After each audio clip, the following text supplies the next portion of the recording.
Sir ನಮಸ್ತೆ. ಹಾ. ಈಗ ಪುನೀತ್ ರಾಜ್ಕುಮಾರ್ 50ನೇ ಹುಟ್ಟುಹಬ್ಬ ಹೌದು. ಹೇಗೆ ಅಲ್ಲ ಏನು ಅನ್ಸುತ್ತೆ ಅನ್ನೋದಾಗ 50 ವರ್ಷ ಆಯಿತು. 50 ವರ್ಷ 50 ವರ್ಷದ ಪವರು ಇನ್ನು ಆ ಪವರು ಇನ್ನು 200 ಅಲ್ಲ 500 ವರ್ಷದವರೆಗೂ ಹಿಂಗೆ ಕಾಲ ನಡೆಯುತ್ತೆ. ಈಗ ಮೊನ್ನೆ ಪೋಸ್ಟ್ ಆಫೀಸ್ದು ಸ್ಟಾಂಪ್ ಎಲ್ಲ ಮಾಡಿದ್ರು. ಸೊ ಇದೆಲ್ಲ ಏನಾಗುತ್ತೆ ಅಂದರೆ ಇದು ಹಚ್ಚ ಹಸಿರಾಗಿ ಉಳಿಯುತ್ತೆ. ಹಚ್ಚ ಹಸಿರಾಗಿ ಉಳಿತಿದೆ ಅಂದರೆ ಏನಕ್ಕೆ ಅವ್ರು ಮಾಡಿರೋ ಒಳ್ಳೆತನ, ಅವ್ರು ತೋರಿಸಿರೋ ಗೌರವ, ಅವ್ರು ತೋರಿಸಿರೋ ಪ್ರೀತಿ, ಅದರಿಂದ ಏನಾಗುತ್ತೆ ಬೆಳೀತಾ ಹೋಗುತ್ತೆ. ಬಿಟ್ಟರೆ ಅವರು ದೇವರು ಯಾವತ್ತಿದ್ರು ದೇವರಾಗೇ ಇರ್ತಾರೆ. ಅದರಿಂದ ಪ್ರಪಂಚದಲ್ಲಿ ಅವ್ರು ಮರೆಯೋಕ್ಕಾಗೋದೇ ಇಲ್ಲ. ಅವ್ರು ಸಿಹಿ ಘಟನೆಗಳನ್ನ ನೆನೆಸ್ಕೋಬೇಕು, ಖುಷಿಯಾಗಿ ಹೋಗಬೇಕು. ಅವರಿಲ್ಲ ಹಂಗಾಗಿದೆ ಹಿಂಗೆ ಕೈ ನೆನೆಸ್ಕೊಂಬೇಡಿ, ಸಿಹಿಯಾಗಿರಿ, ಸಿಹಿಯಾಗಿ ಹೋಗ್ತಾ ಇರಿ, ಅದು ಖುಷಿಯಾಗಿರುತ್ತೆ. ಈ 50 ಪವರ್ ಯಾವ ಲೆವೆಲ್ಗೆ ಹೋಯ್ತು. ಪಿಕ್ಚರ್ ನೋಡಿ ಅಪ್ಪುಬ್ಬ ಪಿಕ್ಚರ್ ಹೆಂಗೆ ಹೋಯ್ತಾ ಇದೆ. ಆ ಖುಷಿಗೂ ಇರ್ಬೇಕು ಎಲ್ಲರೂ, ಆ ಖುಷಿ ನೋಡ್ಕೊಂಡೇ ಇದ್ದಾರೆ. ಆ ಖುಷಿ ಹಿಂಗೆ ಇರಲಿ, ನಿಮ್ಮ ಪ್ರೀತಿ ಬೆಳೀತಾ ಇರಲಿ, ಆ ಮನೆಗೆ ಒಂದು ಗೌರವ ಕೊಡ್ತಾ ಇರಿ. ಸರ್ ಇನ್ನೊಂದು ಇದನ್ನ ಹೇಳಿದ್ರೆ ಅವ್ರು ಫುಡ್ ಅಂದ್ರೆ ಇಷ್ಟ, ಅದೇ ನಾನ್ ವೆಜ್ ಅಂದ್ರೆ ತುಂಬಾ ಇಷ್ಟ ಮೊದಲೇ. ಅಲ್ಲ ಊಟದಲ್ಲೇ ಅವರು ಅವ್ರ ಮನೇಲಿ ಅಪ್ಪಾಜಿ ಆಗಲಿ ಆ ಮನೇಲಿ ಆಗಲಿ ನಾನ್ ವೆಜ್ ಪ್ರಿಯರು. ಅಲ್ಲೆಲ್ಲ ಊಟ ಅಂದರೆ ಅದಕ್ಕೆ ಬೆಲೆ ಕೊಡ್ತಾಯಿದ್ರು, ಆ ರುಚಿ ಕೊಡ್ತಾಯಿದ್ರು. ಅವ್ರ ಭಾವನೆಗಳಿತ್ತಲ್ಲ, ನಮಗೂ ಇನ್ನೂ ಖುಷಿಯಾಗಿ ಅಡುಗೆ ಮಾಡಬೇಕು, ಇನ್ನೂ ವೆರೈಟಿ ತೊಗೊಂಡೋಗಿ ಮನೆಗೆ ಕೊಡಬೇಕು ಅಂತ. ಅಂದರೆ ತುಂಬ ಊಟಗಳು ನಾವು ಮಾಡಿದ್ದೀವಿ, ಅವ್ರು ತುಂಬ ಊಟಗಳು ಕೊಟ್ಟಿದ್ದೀವಿ.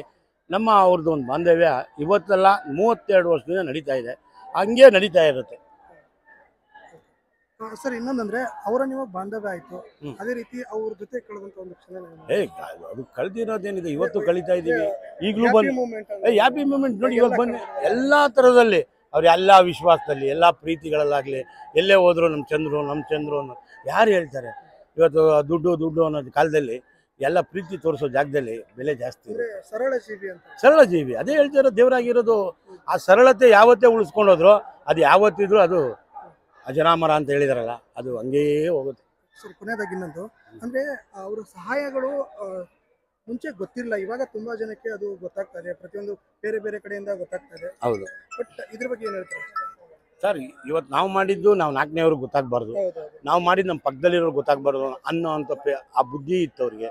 ಕೆಲಸ ಮಾಡಿಕೊಡ್ತಾಯಿದ್ರು ಮಕ್ಳಿಗಾಗಿ. ನಾವೇ ಹೋಗಿದ್ದೀವಿ, ಎಷ್ಟೋ ಕಡೆ ಹೋಗಿ ಫೀಸ್ಗಳು ಕಟ್ಟಿದ್ದೀವಿ, ಹಾಸ್ಪಿಟ್ಲ್ಗಳಿಗೆ ಅಡ್ಮಿಟ್ ಮಾಡಿದ್ದೀವಿ, ಎಲ್ಲ ಮಾಡಿದ್ವಿ. ಅದು ಎಲ್ಲೂ ಹೇಳ್ಬೇಡಿ ಅಂತ ಇದ್ರು. ಅದಕ್ಕೆ ಅವ್ರು ಹೋಗೋ ಬಂದು ನಮ್ಮನ್ನು ಕಳಿಸೋರು, ನಾವು ಹೋಗ್ಬಿಟ್ಟು ಅದನ್ನೆಲ್ಲ ಮುಗಿಸ್ಕೊಂಬಂದು ಹೌದು ಬಾಸ್ ನಿಜ ಇವ್ರು ಮಾಡಲೇಬೇಕು ಅಂದಾಗ ಅವಾಗ ಅವ್ರು ಮಾಡ್ತಾಯಿದ್ರು. ಯಾಕಂದರೆ ಈಗ ಸುಮ್ಮನೆ ಸುಳ್ಳು ಹೇಳೋರು ಜಾಸ್ತಿ ಇದ್ದಾರೆ. ಒಳ್ಳೇದು ಮಾಡೋವಾಗ ಕೆಟ್ಟದಿರುತ್ತೆ.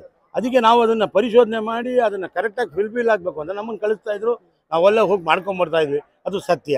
ಅಂದರೆ ಈಗ ಮಾಡಿದ್ದನ್ನು ತೋರಿಸ್ಕೋ ಜಾಸ್ತಿ ಈಗಿನ ಟೈಮಲ್ಲಿ ಅಂತ ಅವರೆಲ್ಲೂ ಕೂಡ ಅಲ್ಲ ನೋಡಿ, ಈ ಕೈಯಲ್ಲಿ ಮಾಡಿದ್ದು ಆ ಕೈಯಲ್ಲಿ ತೋರಿಸಿಲ್ಲ. ಅವರು ಮನಸ್ಸಿಂದ ಮಾಡಿದ್ದಾರೆ, ಮನಸ್ಸಿಂದ ಹೇಳಿದ್ದಾರೆ. ಅದನ್ನ ನೋಡಿ ನೀವು ಕಲೀರಿ. ಹಂಗನ್ಬಿಟ್ಟು ನಾವು ಮಾಡಿದ್ವಿ, ನಾವು ಜಂಬ ತಗೊಂಡ್ವಿ, ಅಲ್ಲೆಲ್ಲ ಸ್ಟೇಜ್ ಮೇಲೆ ನಿಂತ್ಕೊಂಡು ಹಾರ ಹಾಕ್ಸ್ಕೊಂಡ್ವಿ, ಅದೆಲ್ಲ ಅಲ್ಲ.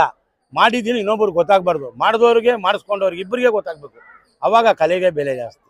ಆ ಬುದ್ಧಿ ಇತ್ತು, ಆ ಕಲ್ಚರ್ ಇತ್ತು. ನಾವುಗಳೇ ಮಾಡಿದ್ವಿ ಭಾಳ. ಆ ಥರ ಕೊರೋನಾ ಟೈಮ್ಗಳಲ್ಲಿ ಎಷ್ಟು ಜನಕ್ಕೆ ಮಾಡಿದ್ದೀವಿ ಅನ್ನೋದು ನಮಗೆ ಗೊತ್ತಿಲ್ಲ. ಆ ಥರ ಭಾಳ ಬಿಡಿ, ಅದನ್ನ ಹೇಳೋಕ್ಕಾಗಲ್ಲ. ಅದು ಇನ್ನೂ ಹೇಳೋಕ್ಕೆ ಹೋದರೆ 100 ಪದಗಳಿದೆ, ಹೇಳೋಣ ಇನ್ನೂ ಪ್ರೀತಿ ತರೋಣ. Thank you.